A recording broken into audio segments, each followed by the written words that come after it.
अप्रैल 2016 3,000 crore per month, जनवरी 2026 30,000 crore per month. 10 साल में रफली 9 से 10 गुना। ये सिर्फ नंबर्स की कहानी नहीं, ये एक सिग्निफिकेंट बिहेवियरल शिफ्ट है जहां करोड़्स ऑफ इंडियन हाउसहोल्ड्स ने ग्रेजुअली अपनी सेविंग्स हैबिट चेंज की है। आज हम समझेंगे कि ये हुआ कैसे, डेटा क्या कह रहा है और ये नंबर्स एक्चुअली मायने क्या रखते हैं। सिस्टमैटिक इन्वेस्टमेंट प्लान यानी SIP एक सिंपल आइडिया है। तुम एक फिक्स्ड अमाउंट हर महीने म्यूचुअल फंड में लगाते हो, मार्केट ऊपर हो या नीचे बस ऑटो डेबिट चलती रहती। ये कॉन्सेप्ट इंडिया में 1993 में इंट्रोड्यूस हुआ था, लेकिन डेकेड्स तक ये सिर्फ एक नीश प्रोडक्ट रहा। अवेयरनेस कम थी और एक्सेस मुश्किल, फिर चीजें बदलती गई। 2016 के बाद से कंसिस्टेंट और एक्सेलरेटिंग ग्रोथ देखी। MFI के डेटा के मुताबिक FY 2016 to 17 में पूरे साल SIP के जरिए सिर्फ 43,921 करोड़ रुपए आए, जो उस वक्त एक इंप्रेसिव नंबर था। उसी दौरान एक इंटरेस्टिंग बिहेवियरल चीज हो रही, बैंक इंटरेस्ट रेट्स गिर रही थी और FD पे मिलने वाले रिटर्न्स उतने अट्रैक्टिव नहीं रह गए। लोगों को पहली बार सीरियसली लगा कि सिर्फ FD और गोल्ड पे रिलाई करना काफी नहीं, और साथ ही फिनटेक एप्स ने अकाउंट ओपनिंग इतना इजी कर दिया था कि कोई भी 10 मिनट में SIP शुरू कर सकता था। ये दोनों चीजें एक साथ आ गई, फिर धीरे धीरे एक्सेस और अवेयरनेस दोनों बढ़ने लगे। कैलेंडर ईयर 2023 में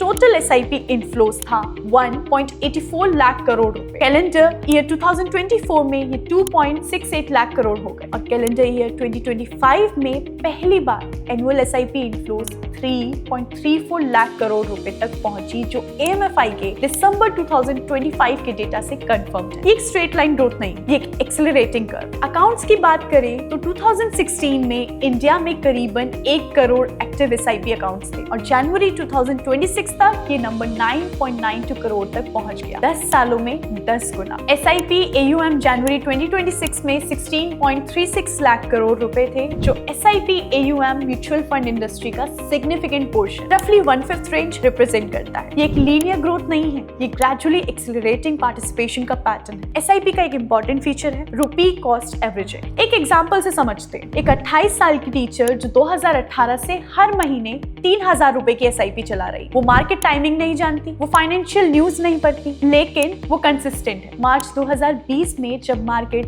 30 से 35% गिरा, उनकी SIP चलती रही और यही एक्चुअली सबसे इफेक्टिव काम था। रुपी कॉस्ट एवरेजिंग का कॉन्सेप्ट यहाँ काम करता है। जब मार्केट नीचे होती है तो 3,000 रुपए से ज्यादा यूनिट्स मिलते हैं और जब मार्केट ऊपर होती है तो कम यूनिट्स मिलते हैं। ओवर टाइम ये एवरेज आउट होता है। डेटा के मुताबिक 2018 में स्टार्ट की गई SIPs ने लॉन्ग टर्म में कंसिस्टेंट पॉजिटिव रिटर्न्स दिए, चाहे स्टार्टिंग के सालों में मार्केट फ्लैट या नेगेटिव रही। लेकिन ये समझना जरूरी है कि रिटर्न्स मार्केट कंडीशंस पर डिपेंड करते हैं और वेरी कर सकते हैं। कंसिस्टेंसी एक इंपॉर्टेंट फैक्टर होता है, लेकिन आउटकम्स गारंटीड नहीं। एक इंटरेस्टिंग ऑब्जर्वेशन ये है कि रेगुलर SIP इनफ्लोस ने मार्केट फ्लोस को सपोर्ट करने में रोल प्ले किया है।